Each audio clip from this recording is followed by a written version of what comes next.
1, 2, 3. Buona la prima con veloce Born to Run che prende la testa nei confronti di Club Wise AS, mentre ha sbagliato Numero 4, Butterfly Horse, squalificato. All'esterno c'è Darwin dei Greppi, poi alla corda Formidable che precede Enea Tav, ben partito dal nastro dei penalizzati, mentre Dell'Alba e Einstein Grad chiudono il gruppo. Prova a riprendere in mano Riccardo Pezzatini per sistemarsi terzo con Darwin dei Greppi e ci riesce con manovra millimetrica. Così Borturano al comando, dopo 400 metri in 30 e mezzo, tutto sommato anche un po' allegri, visto che ha dovuto un po' riaprire per rispondere a Darwin dei Greppi.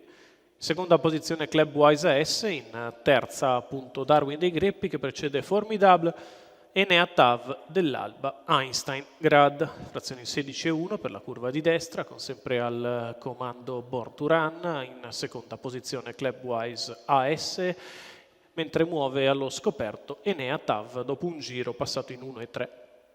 Enea Tav che gradualmente risale, arriva al salchi di Darwin dei Greppi, piano piano cerca di portarsi sul leader Born to Run, il quale si è concesso 600 metri di tutto comodo, che hanno portato il primo chilometro a essere transitato in un comodo 1,19,5. Born to Run in vantaggio nei confronti di Club Wise S di Enea Tav, che ora fanno praticamente coppia. Alle spalle di questi Darwin dei Greppi è chiuso in corda da Dell'Alba, alla retroguardia Formidable affiancato da Einstein Grad. Praticamente il treno alla corda è quello di coloro che partivano allo start, mentre di fuori ci sono quelli che erano i penalizzati.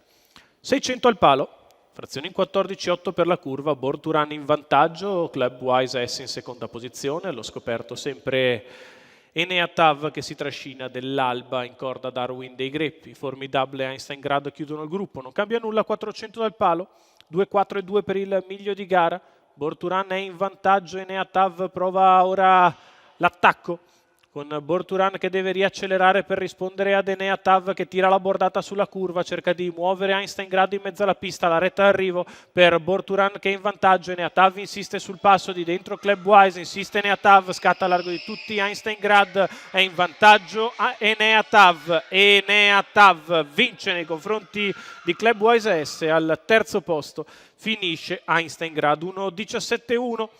che vale un secondino in meno per Enea Tav che partiva tra i penalizzati. Vincenzo Luongo per il training di Gennaro Casillo, i colori del signor Brunellesco Beccagli. Vince il 6 anni da Ideale Luis in percorso allo scoperto. Coglie in crisi Born to Run al quale sono mancati 250 metri. Secondo è lungo la corda Club Wise S che precede Einstein Grad.